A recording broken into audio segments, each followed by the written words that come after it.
Tasha, maybe you can sort of walk us through what forums exist to support adolescent resilience moving forward, and how do we help parents access them?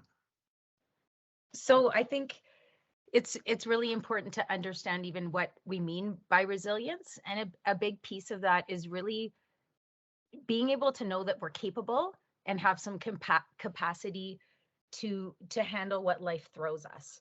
And for so many youth and young people over the last couple years, those places where we naturally would gain a bit of confidence and belief in ourselves, changing our sort of job trajectory, they've been limited.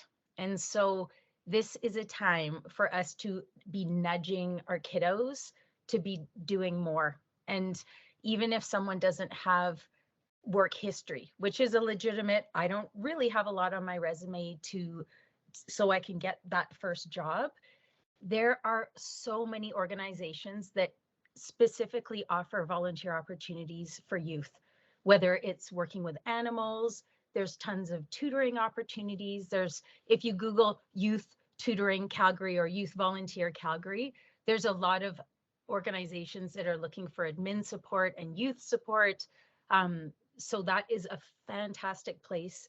Even if you're not getting paid for what you're doing, you're getting valuable experience. And we know that as a building block of good mental health, period, for anybody, we need to do something that connects us with other people and helps us at the end of the day know that we're capable. And so that would be the piece that, whether it's through volunteering, whether it's getting your first job, or even going back to old school things like summer camps again, or joining a co-ed volleyball team, it's the getting out of your house and connecting with other people that's going to be a huge piece of helping to build some momentum to help our youth get to a place where life is back to normal and they're going to progress onto the next stages of adulthood with some real skills under their, in their tool belt. That's awesome. So much great information in there. What about you, Teresa? Well, Tasha, you gave me a great place to start. So I feel like yours is the sort of the foundation to what I'm thinking. I want to start off by first saying that a lot of what I'm hearing from parents and kids is this idea of we've never been here before.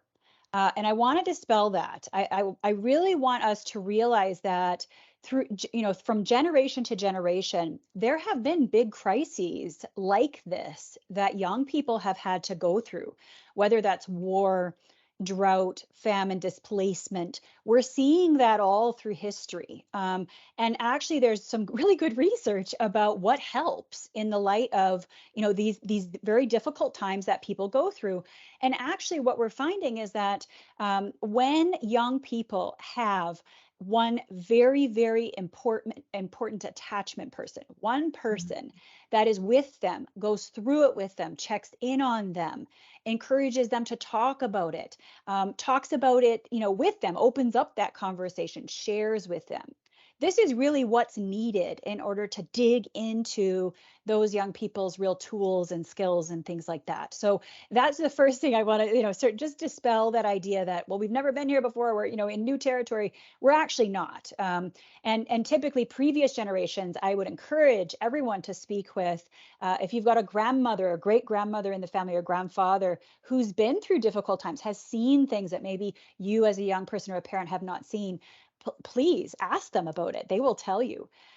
In addition to that, the second thing that comes to mind is, whenever I've got my nose in the research and I'm really looking into what is the research saying about what's going to help us to get through this time, over and over and over again, what I'm coming across are this idea of places where community gets created. So Tasha, you gave me, like I said, the perfect intro into that idea of the various forums that exist out there.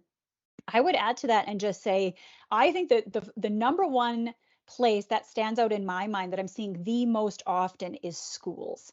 So all of our kids are connected to schools. All of our kids are going to schools. All of our kids have in some way over the last 2 years been in touch with school. right? So that hasn't ended. Even if it's online, if parents have decided to, make that choice, and then, maybe now everybody's back in person. But whatever the choice has been, schools have really been the place to be. And one of the things that I'm seeing is, how can we come together in creative and unique ways in order to create community? And so I guess schools stand out as one of those places for me, as being a natural place where people gather. I can think of, parent council meetings. I can think of after school activities or clubs, all of that kind of thing. Those are natural places where people come together in community. So I guess, in my mind, I'm thinking there's this idea of, where did we do it before? Knowing that, we're not in before, we will never be in before again. But at the same time, what were we good at? What did we like? What might be places where just naturally you could reconnect to? And then also, there's lots of people out there who have been shifting in their thinking throughout the pandemic. Maybe they're getting interested in newer or different things. So what can be sought, right? What can we seek out? What areas can we seek out? If it's not being, somewhere in a school community, is it a church community? Is it a faith community? Is it, somehow in your own community? I know for myself, one of the places that I had never been pre-pandemic in community with is just at the dog park. Just going to the dog park, and you'd be amazed at the amount of people that have COVID puppies out there that are now walking through the dog park with these dogs. So I think that there are many ways to create community and come together and have great conversations with each other. And Tasha, like you said, just see people in 3 dimensions, right? Rather than seeing people in the flat screen during the day, to be able to actually see all of people again.